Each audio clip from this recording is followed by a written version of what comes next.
Masa ya bun, sekarang kita ngobrol. Ngobrol bareng ahli bersama Nadia dan Quita. Berpengaruh banget gak sih buat kesehatan anak-anak? Menjaga anak tuh di rumah aja terus gitu. Apakah itu menjamin lebih aman? Dikekepin ya, ngehits banget nih pakai air purifier nih dok.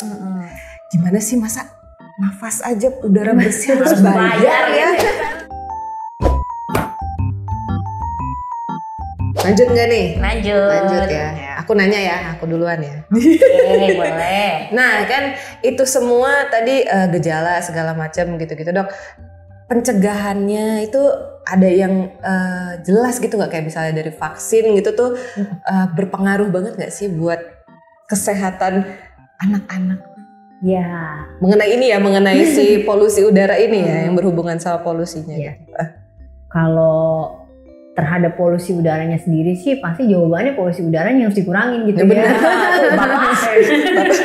Bapak lagi. Ibu nggak disebut. Iya. Ibu Nanti gitu ya. Tapi kalau untuk pengurangan komplikasi gitu ya, keparahan dari gejala saluran nafas, nanti kita ngomongin di situ ya. Ada vaksin-vaksin yang bisa bermanfaat.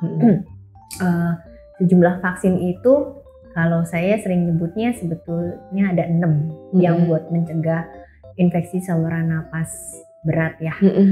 Dalam hal ini terutama pneumonia atau bronkopneumonia. Yang pertama itu vaksin PCV. Yang kedua vaksin influenza. Jadi influenza itu bukan cuma menyebabkan common cold, tapi juga dia bisa menyebabkan pneumonia. Gitu. Kemudian yang ketiga itu vaksin DTP ya. Kita ngejarnya untuk pertusisnya. Jadi ada pneumonia yang disebabkan oleh Bordetella pertussis. Jadi bukan difteri tetanusnya, tapi kita Bordetella pertussisnya yang kita kejar buat mencegah pneumonia akibat kuman itu ya. Gitu. Tapi kan biasanya sudah di dalam satuan kombinasi dengan difteri tetanus vaksin juga. Kemudian yang keempat campak, vaksin campak. Jadi campak itu komplikasinya salah satu yang sering adalah pneumonia atau bronkopneumonia gitu. Banyak ya ininya. Iya. Yang kelima itu HIB, Haemophilus influenza tipe B. Itu mirip ya namanya kayak influenza, tapi beda. Yang satu virus influenza, yang satu ini bakteri. Kalau HIB ini adalah bakteri. Dia bisa menyebabkan juga pneumonia karena HIB. Terakhir itu adalah vaksin COVID. Nah vaksin COVID, tapi kan kalau di sini sementara masih yang di atas sama dengan 6 tahun ya. Gitu ya. Kita nanti masih menunggu untuk yang di bawah itu. Jadi itu adalah 6 vaksin yang bisa dipertimbangkan untuk diberikan ya. Vaksin ya bunda, ayah. Wajib. Malah ada yang wajib itu ya. Dari yang disebutin tadi kayaknya Ada campak wajib. HIB juga Wajib semua lah dok. PCV wajib sekarang. Wajibin aja semua, udah vaksin aja. Tinggal bawa anaknya ke posyandu atau rumah sakit gitu. Puskesmas juga. Posyandu bisa ya? Oh ya bisa. Bisa sekarang. Udah terjangkau kok. Tinggal bapak ibunya nih. Nah dok, tadi kan kita udah nyebutin soal kegiatan anak di outdoor nih dan pencegahannya gimana. Berarti sebenarnya aman gak sih kalau kita menjaga anak tuh di rumah aja terus gitu? Apakah itu menjamin lebih aman? Dikekepin ya? Dikekep, kamu keluar gitu. Iya pengennya sih akhirnya gitu aja di rumah. Iya benar. No ribetnya, tapi jangan salah karena di rumah sendiri juga tetap ada kemungkinan terpapar dengan polusi gitu.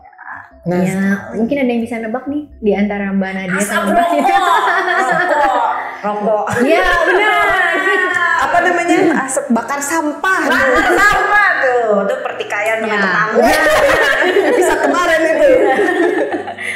Jadi itu benar, 2 itu yang cukup sering ya kita temukan di dalam rumah dan sekitar area rumah gitu kan. Jadi makanya kalau sampah jangan dibakar tapi pakai yang 3R ya, reuse, kemudian apa tuh? Lupa aku. Recycle. Ya 3R. Nanti ada animasinya lagi ya. Kemudian rokok ini seringkali kita juga nggak sadar ya kalau bukan masalah cuman pas ngerokok gini aja, tapi yang nempel, nih, yang bapaknya lagi ngerokok dari mana tuh, abis nongkrong misalnya, terus bekasnya nempel lah tuh di kemejanya, terus peluk anak, cium anak, nah itu ada zat-zat yang sebetulnya masih nempel yang berbahaya ya gitu. Namanya istilahnya si anaknya jadi third hand smoker. Aduh. Third hand smoker. Ya, itu dampaknya lebih bahaya dibanding yang malahan aktif smoker. Waduh. Terus yang tadi udah disebutin ada lagi yang juga menjadi sumber polusi di dalam rumah. Ya, nggak usah jauh-jauh deh, debu rumah. Sedot terus. Mau debu rumah ya, kalau di Indonesia kan termasuk banyak nih gitu. Terus kalau yang miara hewan ya, bulu-bulu hewan peliharaan gitu, kalau dia numpuk nanti bisa jadi polusi juga gitu. Bukan sumber hewannya langsung sih, bukan hewannya langsung ya, tapi karena dia menempel, terdeposit gitu ya, ketemu sama yang bahan-bahan partikel udara lain gitu. Kemudian juga asap dari proses masak. Tidak kuduga loh ini. Masak ikan asin.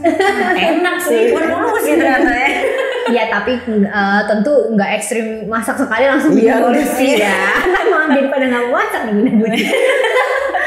Enggak. Jadi itu memang polusi, tapi tentu kalau misalnya seperti itu masih bisa tahap yang ditolerir ya. Apalagi kalau misalnya rumahnya ada ventilasinya bagus ya. Yang jadi concern tuh misalnya kalau di tempat-tempat yang masih menggunakan kayu bakar buat memasaknya gitu. Itu juga salah satu polusi udara. Oke. Nah, itu dia alasannya kalau kita diemin di rumah juga belum tentu menjamin terbebas dari polusi udara. Nah, kecuali yang tadi udah disebutin semua emang nggak ada di rumah ya, atau sangat minimal, ya udah bunda-bunda boleh bangga gitu bahwa rumah saya clean, safe. Bisa. Terus kan sekarang lagi ngehits banget nih pakai air purifier nih dok. Gimana sih masa nafas aja udara bersih harus bayar ya? Itu sebenarnya ngaruh banyak nggak sih dok air purifier tuh? Iya. Kalau ditanya ngaruh banyak ya. Kalau ditanya mengaruh, ada ngaruhnya gitu. Tapi apakah jadi dengan beli air purifier sepanjang hari dipasang, sepanjang waktu dipasang jadi pasti terhindar dari polusi? Ya enggak jawabannya. Karena kan sumber polusi tadi udah disebutin, kita bahas banyak ya.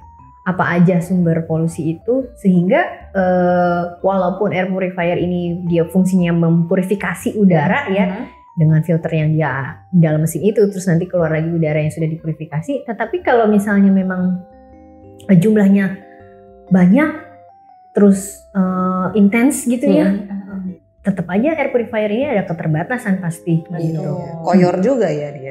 Iya gitu. Jadi ya tetap harus ini ya, diimbangi dengan pola-pola kebersihan yang lain gitu. Jangan cuma mengandalkan dari air purifier. Balik lagi tapi polusi udaranya diturunin. Kan mau buka jendela buat udara segar, luarnya kotor, dalamnya ada yang ngerokok. Masa ada ngerokok di dalam rumah? Ada aja kan, nggak tahu. Saya pribadi nggak. Iya dok, kalau ada air purifier yang dikalungin gitu, itu yang kayak flash disk gitu loh dok. Aneh aja ya. Itu inovasi. Ngaruh nggak sih dok? Pertanyaan ini paling bagus ditanyakan sama yang penciptanya ya. Penasaran aja gitu. Iya, cuman kalau kita lihat dari segi mungkin utility gitu ya, efektivitas, yang air purifier besar aja belum tentu efektif gitu ya. Betul. Ya, cuma bisa apalagi yang mungkin bentuknya seperti itu gitu. Cuman buat pasti secara valid, ya kita mesti tanya ahli yang membuatnya sama ahli yang memang mengerti komponen purifier ya. Benar. Berarti kalau nggak bisa ngalungin air purifier, kita balik ke masker lagi deh dok. Nah, masker apa yang sebenarnya cocok gitu sebagai langkah pencegahan dari kita? Jadi masker nih emang sekarang udah banyak banget yang lepas ya. Kayaknya udah hampir setiap pergi kemana-mana banyak banget udah nggak pakai gitu. Tapi ternyata studinya itu menyatakan kalau pakai masker ini masih berguna gitu loh, buat mencegah penyebaran kuman secara percikan ludah ya, gitu. Terus juga dia efektif untuk menyaring si polusi udara ini, particulate matter. Tapi kita mesti perhatiin juga jenis maskernya yang mana yang harus dipakai. Kalau dari penelitian itu yang fabric atau yang kain ya memang kurang efektif atau tidak efektif kalau mencegah polusi udara. Apalagi particulate matter. Kalau yang surgical mask, ini yang surgical mask ya, dia dikatakan masih cukup efektif, bisa menyaring, memfilter si polusi udara dengan cukup baik ya. Tetapi memang kalau untuk yang particulate matter ukurannya 5 mikron ke bawah itu tidak efektif dengan surgical mask aja. Lebih efektif dengan yang KN95 atau bahkan yang N95 gitu. Tapi kan bukan berarti jadinya surgical mask atau yang sehari-hari orang pakai nggak bermanfaat ya. Ternyata dari studinya tetap ada faedah baiknya kok gitu. Dia bisa menyaring polusi udara ya, membantu supaya setidaknya apa yang kita hirup tersaring lah gitu ya dari masker ini. Kira-kira itu. Jadi tetap dipakai aja. Ya, balik lagi ya pakai masker nih karena udaranya menyedihkan gitu ya. Jadi gitu kita cuma bisa berdoa ya semoga polusi udara semakin terkurangi lah ya. Kalau dibikin nol kan mustahil juga ya. Bapak. Oke, itu dia perbincangan kami dengan Dr. Yuni yang sangat menjawab sekali serba-serbi pencemaran udara serta dampaknya terhadap anak juga. Kita orang dewasa juga ini ya. Iya, pasti ada ininya. Buat orang dewasa juga jelas ada manfaatnya lah. Benar. Terima kasih banyak ya Dr. Yuni. Terima kasih banyak Dok. Jangan kapok ya Dok sama kita. Tetap di Mas Ayah Bun edisi serius ini ya. Edisi serius.